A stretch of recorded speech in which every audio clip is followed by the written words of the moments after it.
Hey guys, and welcome to the Alternative Movement Podcast. My name's Craig, your host, and today we are joined by Jason Grodski. Jason, how you doing? Very good, thank you. Very good. I'm glad I pronounced your surname right anyway. So we was having a conversation before the start of this, and you was very impressed that I managed to get it first time. So that's always a bonus. Cool. How you doing today? I'm very good. How are you doing? Good. I'm great, man. I'm great. I'm very good. So you're from, obviously, judging by the accent, from America. I am from America. Don't hold that against me. Yeah, I'm from New York. Awesome. I had a spinal cord injury. I am an incomplete injury. So I broke between C4 and C5. And they did a spinal fusion and fused C4, 5, and 6 in my neck. So I'm a quadriplegic. I have impairment in all 4 limbs. My hands, I use basically tenodesis to pick stuff up since my fingers don't work. We spoke briefly via Instagram, and you were saying you have sort of like minimal use within. Yeah. So if you can see, like, my hands, my fingers, so I have extension like on my pinky. But other than that, it's kind of just adapt. The tenodesis is really, and that's what I try to encourage other people in the same situation to use, is, their tendons to pick stuff up, because, I can pick stuff up pretty easily, and then you just drop your wrist and it falls. For anyone listening who was doing a demonstration and picking up his phone. Okay, so you're not actually physically gripping something. It's just a case of like. Yes, and that's where I lose all the forearm strength from, is not being able to squeeze and grip. Okay. Thankfully, I have triceps because I was an incomplete injury, so my spinal cord wasn't completely severed. So I have feeling throughout my body. Essentially paralyzed from the chest down, or maybe right below the chest down. So I don't have core strength, but I have upper back, chest. Thankfully, triceps, which is pretty much essential to independence. Absolutely, because I guess this is like pushing yourself up. That's going to be everything, pushing, adjusting, absolutely everything you do. Driving, when I move over into the captain's chair in the car, it's constant. So triceps, I got really lucky but those did take a while to develop. I would say 2 years before I could even kind of extend. So so in regards to the injury, how, if you don't mind me asking, how did it happen? The dangerous game of Marco Polo. Okay. So we were playing Marco Polo in my friend's pool, and I was the fish out of water, and I was basically in the middle of the pool, and he came around and he was just like, Marco, and Polo, and he almost got me, and I jumped over him, and I wound up hitting my head on the bottom liner. And it wasn't a gunite pool, it was one of the soft liner pools. So my head hit, and my spinal cord kind of did, like, my neck kind of did like that, and I remember like it was yesterday, coming up for one breath, trying to grab the edge of the pool, and just blub, blub, blub. And water after that. My friends pulled me out of the pool, gave me the 15-year-old version of CPR. I can imagine that, yeah. Yeah. And I went to Stony Brook Hospital out here, where they did my spinal fusion. And then after about 2 months there, I had the halo, trach, one of my lungs collapsed from drowning. So that was tough there. They gave me like a 20% chance to live, something like that. Doctors can be super pessimistic. I think they do have to be, sometimes in these circumstances. When I talk to them, I mean, you don't want them to be, but you want all the hope, I guess you can. But I know doctors do have to be extremely realistic. The class I just spoke to last month, I really tried to preach realistic optimism, and not so much glass half empty kind of stuff. You can be realistic, but you can also have a lighter touch. Yeah. and not so doom and gloom, where it's just, essentially giving somebody a death sentence. Because that's what I was told when I was in the hospital. When I came out of the coma, it was like 2 weeks. It was nothing but, yeah, you're going to be in a group home for the rest of your life. You're going to need nurses and everything. And now I'm 26 years later, and I live alone and don't have anything like that. Mm-hmm. So I think doctors tend to, not all, of course, but tend to put people in a box where injuries are like human beings. We're all different. We're all, essentially we're the same, but we're different. We're snowflakes. So I guess they gave me the kind of technical jargon, of my diagnosis. And then I went to Rusk in New York City for rehab for 8 months, actually. Wow. I was there. Yeah. And that was a lifesaver, to be honest, because I was really able to get accustomed to my new life, where I see people now and they're in and out of rehab in about a month after their accident, which, that's tough. Yeah.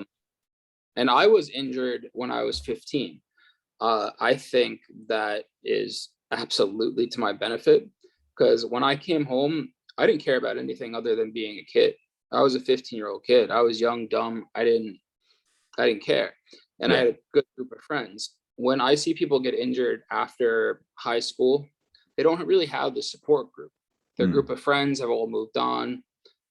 So when people tend to get injured later on, I see them have a little bit more of a difficult time. I think harder time adjusting to it. Definitely. I see that with some of my clients and the guys I work with, especially the younger lads that's maybe born with a disability. There's nothing seems to phase them. It's very much normal to them. And that's life. Like, they're happy with who they are, and most of them would say, I wouldn't change a thing about myself. Whereas to see someone maybe later in life, after they've had a career, maybe had children as well, responsibilities, house, and all this pressure on top of it, and then having an injury that's massively life altering, is just, it's crazy. It's sometimes hard to deal with, and there's a lot of pressure that comes along with life it. altering. So and I've had the same experience when I speak to people, younger children that are born with their injury or disability, even though that's not a fantastic word, that nothing phases them. Nothing. They're the happiest kids I've ever seen in my life, and they just bring you nothing but joy. Yeah, because they're you see them going through something that you can't even imagine going through, and it absolutely doesn't faze them. No. They're just as normal as can be. And sometimes even stronger so than able-bodied people. I definitely saw that for myself when I first started working with these guys. And it was the case of, like, I walked in there, I remember coming out that day, the first time I ever coached in a session, just thinking, wow, my problems are so small. Yeah, right. My problems are so small, and I just don't, like, I can no longer complain about these very mundane issues, like a flat tire. Oh my God, the world is finished. Like, and even that, and I consider myself so unbelievably lucky, because it could have been so much worse. I mean, you're talking a millimeter, and it's maybe from the neck down, maybe dead. So it definitely gives you a different perspective on the world. You tend to, or at least I do, tend to stop and smell the roses a little bit more. Tend to appreciate the smaller things. Yes, exactly. Appreciate the small things. Just appreciating the small things.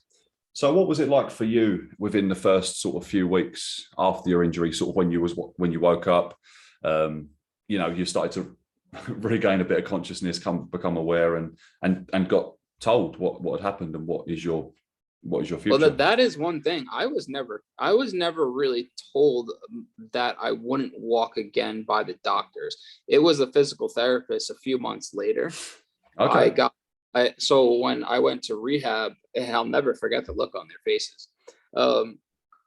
I think I was watching a Yankee game on TV, and they both came into my hospital room, and they were asking me questions like, what do you hope to gain out of your time here? And I was like, well, to walk again, duh, you know?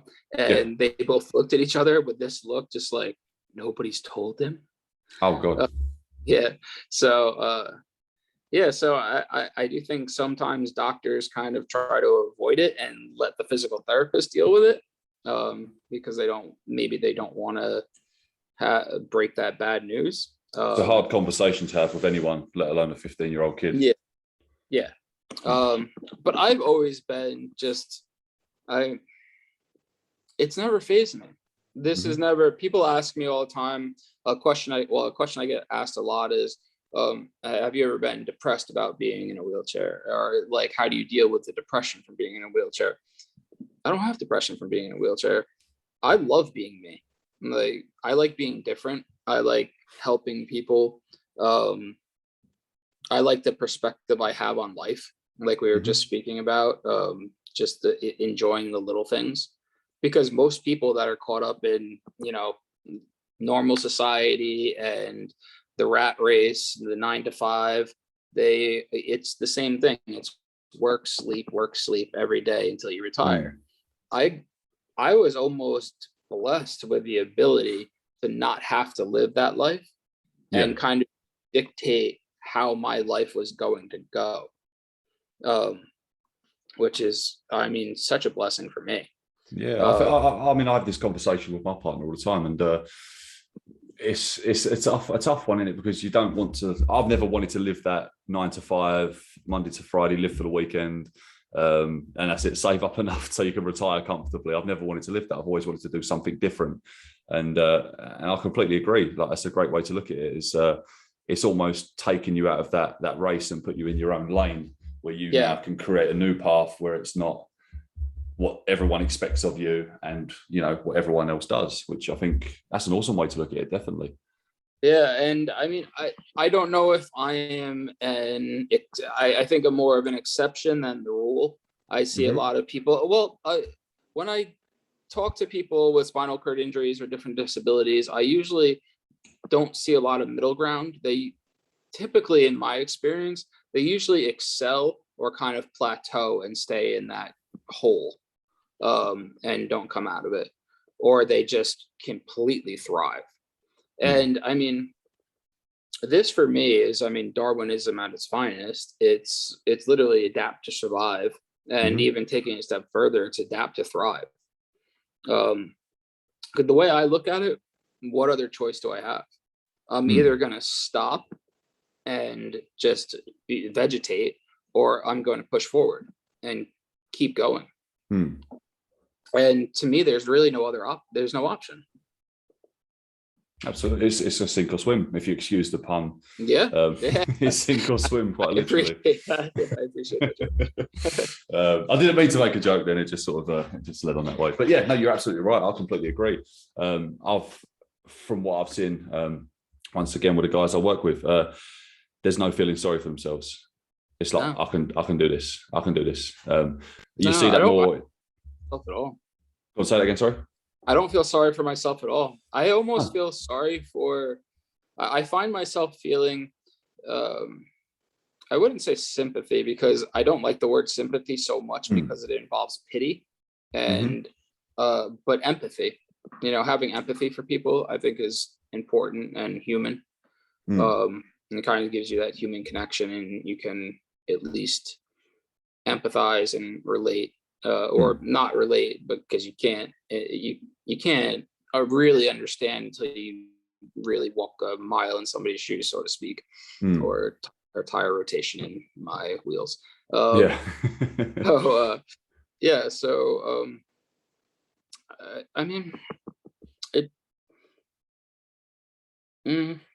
don't know. I lost my train of thought. That's cool, man. It's cool. So, what do you think? One thing that people often misunderstand about you? Misunderstanding. Because it goes back to that thing that how you're seen by society, which is quite an important conversation, I think. Pariah. Honestly, before all the tattoos and everything. For anyone listening, by the way, this guy is head to toe in tattoos. It looks awesome. He's braver than me. I definitely wouldn't I have the bottle to get my face tattooed. Just yet. We'll see. Yeah. No, the head is no fun. So, No. Yeah, but even before all of this, and I would get the looks, and now it's more commonplace. But just being in a wheelchair, I mean, you could just take it from anybody that's living in any walk of life. Now, how many people in wheelchairs do most people see on a daily basis? I would say none, one maybe, unless you're actually working in that kind of industry. Yeah. I mean, if I was, for me, daily, 3, 4, 5, 6 potentially. But if I'm out, I don't know, taking my dogs for a walk, or it's hard to say. You might see someone like an elderly person, maybe on a mobility scooter, but that's almost expected sometimes. Yeah. But maybe someone young in a wheelchair, not that often, I guess. Yeah. So so I understand why I get the looks, and this goes back to what you were asking. So when I first came home, it was kind of uncomfortable because when you're in the hospital, you're with people that are just like you, and you're vibing with them, and it's easy. You're all in the same boat. Yeah, you come home and everybody's different, and you're different, and they know it, and they're whether it's curiosity, whatever it is. I go into a restaurant and it's all eyes on me. Like even when they're eating dinner, I notice, you see people corner of the eye. Notice the looks, yeah. And I took it upon myself just to, and I think it's part of my personality too, just to break the ice. So I'll say hi to people when I go in a store or something like that. I'll just be like, "Hey, how's everybody doing today?" And it immediately breaks the ice because people almost take out that uncomfort because they don't know what to say. They really don't. They're almost frightened. They're almost frightened to say something. Yeah, and so the class I was speaking to in July, they were asking a lot of the similar questions about how they should handle somebody in a wheelchair if they saw them on the street. Should they help them open a door? Should they let them do it themselves? I mean, my answer for that one would probably be, what would you do to someone that's not in a wheelchair? I would open the door for a man, woman, child, elderly woman, elderly man, someone in a wheelchair. Like I would probably naturally do that anyway. But yeah, that's a tough one. What would your answer be potentially? I more or less kind of said, just try to gauge the situation in the moment. So if just kind of step back and just don't jump the gun. If they can open the door themselves. Oh, if they're ahead of you, allow that process to happen. If you see them struggling, exactly. Step in. Yeah, but if you see them struggling, you can say, "Can I get," or just do it. Just open the door for them. But just gauge the situation because every situation is going to be different. And being in a wheelchair doesn't exclude you from being a dick. So you'll get an equal amount of people that, even if you can say open a door and somebody opens it for you, you'll get some people in a wheelchair that will say, "Oh, thanks so much, really appreciate it," whatever. Or you'll have people say, "I can do that." Like, how dare you? And have that kind of attitude. I've seen that. So it's personalities. But yeah, if you see somebody struggling, of course, it's kind of natural to go and want to help or just to lend a hand. But it's very situational.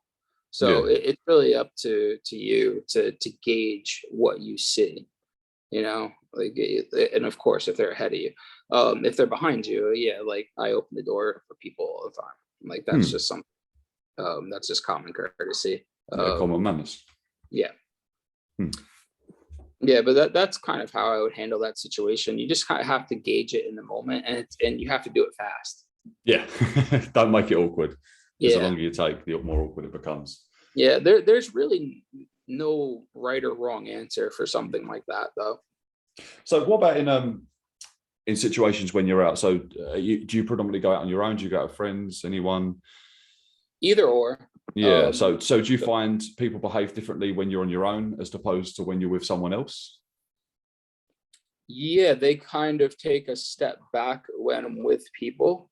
Mm-hmm. When I'm alone, I can feel people almost hovering, Mm-hmm. where they're almost like, I'm gonna help it. Anticipation of like Yeah, something's going to happen. anticipating me needing help. Yeah. So, which I understand. I think And I'm that's sure you would probably do the same thing if you saw yeah, someone in a vulnerable situation or potentially a vulnerable situation. You'd probably be ready to step in and take charge. Exactly. Yeah. So when I'm with people, they'll back off. Okay. So you seem to get a bit more freedom. He has his friends and everything. And do you find like engagement slightly different when you're with people? Say you bump into another group of people or something. Do you find that people would necessarily engage with you first, or do you find they engage with your friends, honestly, or to you through your friends? Really help. Okay, yeah. Because it's just a talking point, you know. So if somebody's into them, then they'll just go and they'll be like, oh, you have such awesome tattoos, like, and then it'll just be all about that. Yeah. But yeah, I've come into contact with plenty of people that are uncomfortable, that don't really know how to handle the situation, and I crack a lot of jokes. So, and especially about wheelchairs, and that makes people uncomfortable. But because they almost don't know what to say in the situation. Like, well, yeah. Should I be laughing at this? Should I not? Either way, I'm going to offend him. If I laugh, I offend him. If I don't laugh, I'm offending him because I'm not laughing at his jokes. Yeah, I think in my case though, I'm fairly transparent, and people know that it's okay. But I also caution people that not everybody's going to be like me, and you might offend somebody, so you have to handle it on a case by case basis. Yeah, same with anybody really. Anybody, exactly. Anybody. It's a lot. It's honestly a lot of common sense, because it's almost like you just said, you would handle anybody. So able-bodied or not, we're all just trying to figure it out. Same goes with life. I mean, we're all just trying to figure this thing out. We got about 80 years, or so, and it's just a big lesson. So I mean, that's kind of what I tell people that are really down about being in a wheelchair or something like that. I'm just like, listen, you're only here for a finite amount of time. Enjoy it. There might be something really exciting around the corner. I'm excited to see what's next. That's why I could never I would never really talk about like suicide or something like that, because I've heard countless people that have traumatic injuries talk about that. But I mean, I want to see what's next. I want to see what's coming. There's always something cool coming. Even if it's a movie, I want to see. Yeah, no, you're absolutely right. I can definitely goes back to the little stuff also. Yeah, I could definitely resonate with that. For me, that's been a massive driver behind what I do, knowing that there is an end, and in reality, it's very short. Like if you look at the history of mankind, our existence on this earth is extremely short. Dude, I'm 30 this month, and I'm sitting there thinking, wow, this is a milestone. I'm a baby, but I feel like I was 20 yesterday. I mean, I'm 41 going on 16. So you sort of realize, oh wow, this has gone quick. This ride's going fast, and for me, it's always been important to me. I've never wanted to get to the end of my life and think, wow, I've like made all this money, or I've got a big house, or that's not what my values are. My values have always lied in, if I can get to the end of my life and say I've helped some people, then I'm happy. Then I've achieved my goals. Well, when you talk to those people that are having those deathbed confessions, and you ask them something like, what would you want, time or money, every single one of them, no matter how rich they are, no matter how much wealth they've accumulated throughout their life, they're going to want more time. Yeah. It's like a sick person and a healthy person. A healthy person wants a million things. A sick person only wants one thing. Health. Yeah. That's it. Yeah. That's absolutely true, man. Definitely. So you said you speak at a lot of lectures and you speak to a lot of medical professionals. Yeah. Yeah. Yes, I do. So, Yeah, so, it's so what, something. what does that entail? It's something that's starting to snowball now. Hmm. I'm kind of figuring it out as I go, like, Hmm. kind of Like similar to we, you. like we all are. Yeah, like we all are. Yeah, Yeah. exactly. Um, I've been in I did a bunch of different things. Like I had a renewable energy company in my 20s, and that Oh, so was you started a renewable energy company. yeah. Okay, So cool. that was just a way to make money. It's not something I was really passionate about. Sure, saving the environment, it's fantastic, but I Hmm. wasn't extremely passionate about it, and I was essentially a salesman. And I'm big into art, so in my 30s, I had an art gallery. Oh, wow, Um, man. yeah, and but that again, you're also catering to rich people, and you have to be a salesman, and that's really Mm. something I'm not. Um, I can't. I don't really do fake that well, Yeah. and you have to be a little fake when you're a salesman. Yeah. Yeah. To a certain extent, definitely. Definitely. Yeah. Um, so and now I am figuring out what the next thing is really. Okay. Um, and I would love to help people in my situation. And so, excuse me, that's where I started with the whole going into hospitals, doing talking to small groups of patients.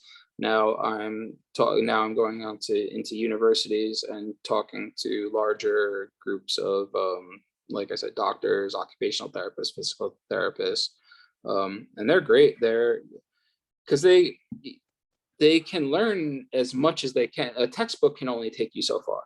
And Yeah. somebody, and especially, and even your teachers that are physical therapists and have done it for 20, 30, 40 years, they can't even put themselves in their patient's shoes. So Mm. having somebody that actually lives the life come in and speak to them, I think is almost invaluable information, Yeah, because as you said, like there's almost a box that they try to put you in. Mhm. Like you've got this Yeah. injury, okay, you must have Yeah. these symptoms, you must have this way of thinking. Whereas it's not always the case. Everybody's, as you said, different. Everyone's got a different way of thinking. Everyone's got different Yep. symptoms and a processing way of processing things. So yeah, definitely what you're doing would for sure help. Yeah, and there's a lot of misconception because of that box. Um, Mm. so it's like where I have feeling in my legs, like I have my reproductive organs work fine. Hmm. Most people don't think that. They Yeah. ought to assume I can't feel my legs, I can't have sex, I can't do anything like that, and that's just my life. Mm. And I have to. I can't even tell you how countless times I'm like, no, I can actually feel my legs and stuff. And, So no one's ever gone up to you and punched you in the leg and go, "Can you feel uh, that?" Yes, yes, I probably can. some of my friends, yeah. Oh, okay. Yeah, they're kind of jerks. Yeah, but I suppose you wouldn't want them any differently to maybe treat you any No, differently than no, not, if you not at all. wasn't. No, we're super mean to each other, Yeah. and we love it. you know, it's all in good fun. If we weren't mean to each other, that would mean that we didn't love each other. I think that's it's definitely true. You can tell who your friends are. You can happily say some horrible things to your friends and Yeah, laugh it yeah, off. Whereas if you're yeah, polite to someone, you're like, "What's that guy's problem?" yeah, yeah. Got to watch out for that guy. Yeah, that's awesome, man. That's really cool. Definitely, like you're going to help people. Definitely going into hospital. So, have you found like speaking to other people in your situation? I mean, obviously, there's going to be different variations of function within some of the patients that you've dealt with. Maybe some people that can still walk. Maybe some people that Yeah. are completely paralyzed. How have you found interacting and the sort of mindset of these people? Well, I mean, everybody's mindset is different. It's really case by case basis. Some people with really severe injuries have fantastic attitudes and that can't move anything. Some Mm. people that have more function than I do or have horrible attitudes. Mm. So it's really the individual. But one of the wonderful things is well, let me backtrack a little bit. When I first start working with people, what I hear a lot is I can't. I can't do this, I can't do that. And then you kind of just have to find out what they want to do. I don't care if it's brushing your teeth or opening a bottle of water. There's ways. If you can't go forward, go around. There's ways. It's life hacks, and that's what we use to adapt. And that's what I think. Even able-bodied people, all we want to do is we want to essentially work smarter, not harder, and make things easier on ourselves and be more efficient. And that's basically what we're trying to do too. I know I'm jumping around a little bit, but when I speak to people that are first going through this, I often liken it to being born again, because you're literally starting over. So it's like someone's hit a reset button and this is your new life, this is your new body. Absolutely. Figure it out. Yeah, figure it out. So if you can actually get somebody to think about it like that and be like, okay, so in reality, okay, I'm 26 years old, but I'm 1 year old, because I'm relearning everything. Just like you were a baby, you're crawling before you walk, so to speak. So it's baby steps it's a lot of little teeny tiny steps to independence and to a greater goal, or just a better quality of life. I think that's what it is for everybody, able-bodied or not. It's quality of life. I think that's something that's really essential. Yeah, and I think that's that's the same for anyone really, because you could not necessarily have to have an injury. You could lose your job. You could break up with a partner, and although you've still got other aspects of your life that's still the same, it's like that big part of your life now you've got to change, you've got to adapt, and you've got to figure it out again. What am I doing? Exactly. What am I doing? How do I exactly? do And this? Those are the things that have hit me hard. It's the normal life stuff. It's not the disability. I've told people, like, I was built for this. I wouldn't change anything. I really wouldn't. I mean, sure, it would be great to get up and run down the street, play hockey again and football and all that stuff, but I can do adaptive sports. I mean, they're not the same for me anyway. Do you play adaptive sports? Yeah, I'll do rugby. Where I live, it's a little bit hard to find other people in wheelchairs to actually form teams. So our New York rugby team actually broke up because just people going in different directions. So I haven't played rugby since COVID. Honestly, that threw a kink in everybody's plans. Especially, I noticed it big time. So a few guys I train, they play frame football. So like young kids, they use frames, they run around. Honestly, it's absolutely crazy. It's brutal. It's brutal to watch these guys play. They will put any footballer to shame. And to see them now, because of COVID, have to stop playing their sports, you have seen a certain amount of regression in their ability, and it's horrible. It's horrible to see. Yeah, it's really hard. Yeah, I mean, I'm very routine oriented, but even during COVID, I fell off my routine somewhat. And when you fall off your routine, it's so hard to get back on it. It really is. It's a struggle. It's a fight to get back on your routine. Definitely. So have you always been into sort of like fitness, exercise? Because this is predominantly how we got talking originally, because so you dropped me a message on Instagram, you see my page, see what I was doing. So is this something you've always been into from a young age, been into training? Obviously your training had to go on, sorry. I think what inspired me is watching other people. I'm a sports fanatic. So even if I'm working out or doing something, if I'm watching a football match or just anything where there's physical activity, it ignites me. It lights the fire. So when I first came home from the hospital, I was gaining a lot of weight, because when you're in a chair, I mean, you're not moving. Yeah. You're not doing your steps every day now that people are counting their steps. Mm-hmm. So yeah, you're not getting your steps in, obviously. And so you have to find ways to stay in shape.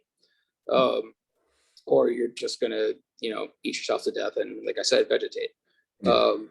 So what were some of the ways you found in order to keep active? So I gained a bunch of weight when I first came home, and my brother, he's 4 years younger than me. He was doing a lot of wrestling and track and field. Not really my sports, but at the same time, I was just seeing him do it every day, and that leading by example, I think, is just so valuable. And that's what I try to do with people that I speak to, is just lead by example, not say, you have to do this, you should do this. Just show them what it is. And I'll give you a good example in a minute. So I think my brother was a huge inspiration to kind of get the ball rolling. And then once it got rolling, I could see how I was becoming more independent, and I could get rid of the nurses, and I could, I went from having roommates to living by myself, and it's been years now. Of course I need help, changing light bulbs or something like that, but that's what you have friends for. So I think a big source of inspiration for me is just seeing other people doing it. Even watching your Instagram page, that's inspirational as all hell. Even watching able-bodied people lift, even your personal account, it's inspirational. It is. Thanks, man. Even though, I mean, that's the goal. That's what I do try and make it as inspirational as possible. It's nice to know it is actually inspiring some people. I think a lot of people don't realize they are being inspirational, or they're inspiring people. I definitely don't, because I've gotten that a lot. Like, you're so inspiring, you inspire me. I'm like, oh, I didn't know I was doing that. I was just being me. So I think other people really inspire me to do better. And I don't really try to look to the future too much, or even to the past, because I really want to focus on living in the moment. I think that holds true for everybody. I think living in the moment is really important. Because if you're thinking about the future or the past too much, you're not experiencing the here and now. Yeah. I think we do get so caught up in the. Yeah. And even this right now, like if we're thinking about the future, the past, whatever, we're not gonna have 100% of ourselves dedicated to what we're doing right now. And talking with each other and learning. Living in the moment, that's something that I work on every day. I think because it's completely natural for people to think forward. Because we have a lot of stress in life. We have a lot of worries. It's bills to pay, kids to feed. You sort of have all these things. And that's what it is. It's so much. When we start thinking about the future, it garners so much worry and fear and what if, that we don't get to experience the ride to the fullest. Yeah, I think that's the biggest one. The what if this happens? What if this happens? What if it's not happened yet? Don't worry about it. Dealing in what ifs. I can't deal in what ifs, because anything could happen. I mean, in prime example, like your life could change like the flip of a light switch, just like that. Yeah. Going back, maybe 2 or 3 months ago, I don't think I would have thought I'd been having this conversation right now with someone in America. Definitely not. But as we was discussing beforehand about where I hope this goes, what I've created with the alternative movement, I don't know. And I think that's the beauty of it. It's just naturally evolved, and I'm not going to worry as to where it's going to be or where it's going to go. But all I know is what its values are, and I'm just going to let it naturally progress on its own. And it is, and I think that's where it's gonna come across more genuine, because it's absolutely genuine. It's being created not just by me, but by the people I work with, and people like yourself having these conversations. This is what's going to feed into the. And we're all learning from each other. Yeah.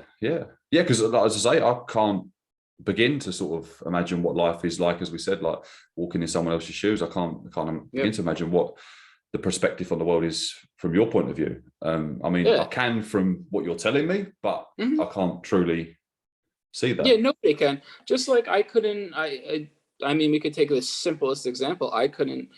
I can't experience your views, or your, your thoughts and feelings and everything, because I'm not you. I can empathize. I can try to understand. I can try to relate.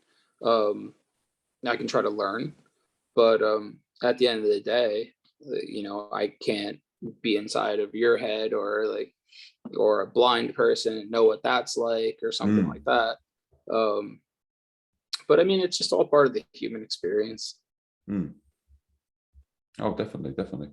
So what do you think, for you, what's something important that this has taught you? What's something in life that this has taught you the most? This whole experience. Appreciate it. Enjoy life. Really, genuinely enjoy life, because it's short. It's short, and it could be over tomorrow. And I know it sounds morbid, but any of us could, go out and walk out in the street and get hit by a bus tomorrow, and it could be over. So there's no sense in worrying about what's coming down the road. Enjoy today. I think that's pretty much what it's taught me, or one of the most valuable. I mean, there's countless things that it's taught me, but that's probably one of the most valuable lessons that it's taught me. Just to really appreciate the here and now. Yeah, I agree. I think that's super important. Yeah. Wow. But like exactly what you're doing, I think there's something exciting and beautiful almost in the unknown, because you're genuine, and you have the foundation, and you have a vision, and it might not turn out exactly the way you think or whatever, but it's exciting to see how it's going to evolve. And that goes with me too. I'm excited to see how I'm going to implement what I want to do to help people, or how I can help people. I'm not exactly sure how.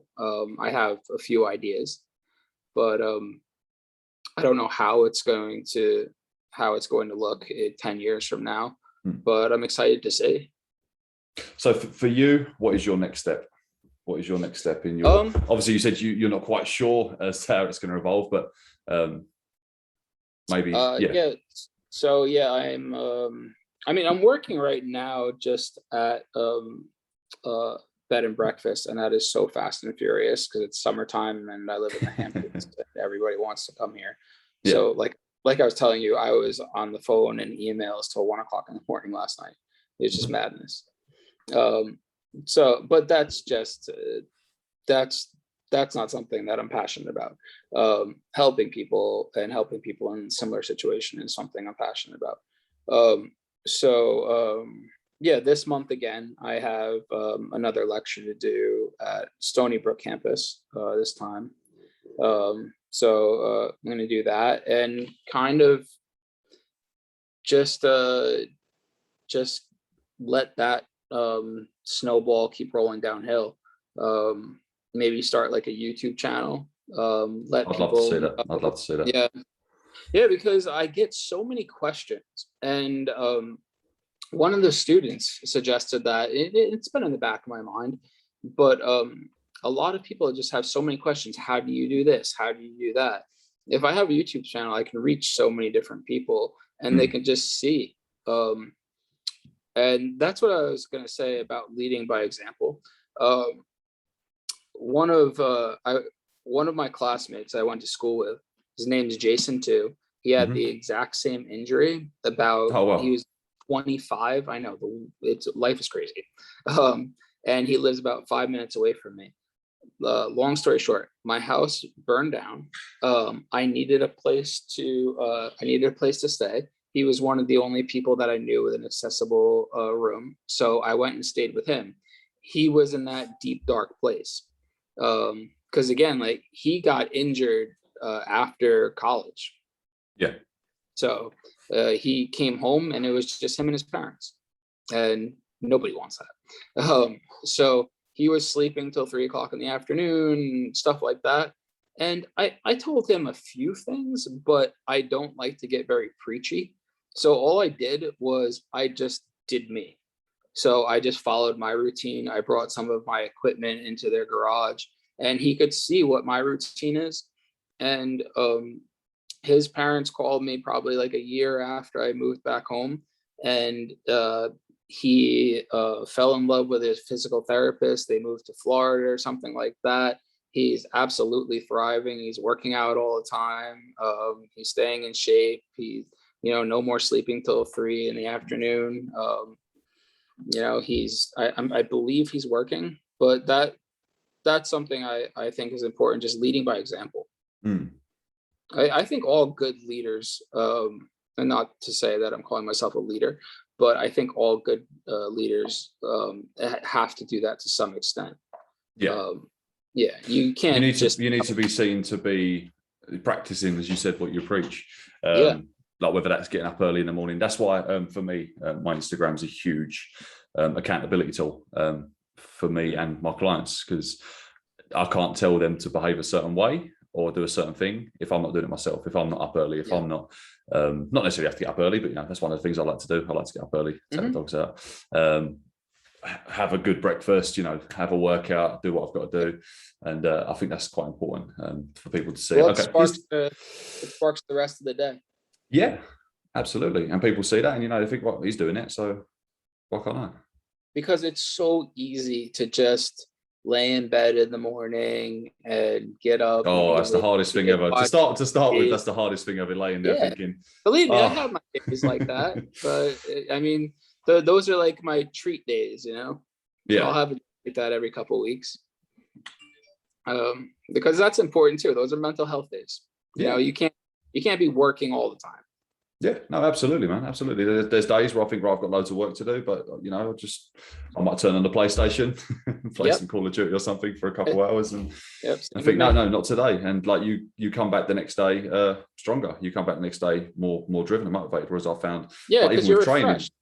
Even with training, sometimes I'll get really angry at myself or guilty that I haven't trained today. I'm thinking, I've got to train. I didn't train yesterday. I've got to train. And then I'll go and do some half-assed workout. I'm not happy. I'm grumpy because I didn't do a good workout. And the next day I have a bad workout. Whereas I've learned now that if I just don't train that day, recover, the next day is always so much better. Yeah, I completely agree with that. I can absolutely testify. It's the same thing with me. 100%. Yeah. Wow. Jeez, yeah, I love your outlook on life, man. You've got a great outlook on life, and I would love to see some YouTube channel. I don't know when you're planning on doing anything like this, and I wanted to speak with you about just exercising in general, because there's so much. I mean, we could talk about the spinal cord injury and everything for probably 3 days straight. Because there's just so much information, and I'm usually cramming so much into an hour that when I leave things like this, I always go back. I'm like, I should have said this. I should have said that. I missed this point. No, dude, listen, it's not a problem. Like, I don't expect this to be a one-time thing. Like, I enjoy making connections with people, and I'm not just gonna. And hopefully you won't do the same. And that's it. We're finished now. This relationship is over. We've both got what we wanted. But no, I got you on my podcast. Get out of here. No. And I think that's the most important thing about this. It's not just having someone on one time. I think because I want to see the progression, and I think people are going to want to see the progression with people. And your life could be dramatically different in 1 month, 2 months, 3 months time. And I think that's important for people to see. Like, you come back on, we have a conversation, like, wow, you live somewhere else now. You live across the other Yeah. side of the world. You're helping these people. You've opened up your own facility where you work with people with spinal cord injuries. Who knows? Who knows that that's something that could happen. Yeah, and that's ultimately what I think this podcast is trying to do, and it's showing people that there is hope. A lot of people and parents too, because it's usually the parents, especially if you're injured younger. Nobody really knows what to do because there's not a one-stop shop for traumatic injuries that you can go to learn everything. So the more that people like you and I and countless others can bring awareness and can give our own experience, can let people know about our own experiences and what worked for us, what didn't, doesn't mean it's necessarily going to work for the next person.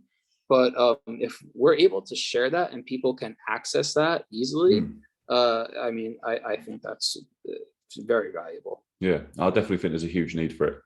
Yeah, definitely, because so many people are so lost when they have traumatic injuries. They just don't know what to do because you're different. Nobody's really like you, especially how most people, at least in the States now, are only allowed to stay in rehab for about a month.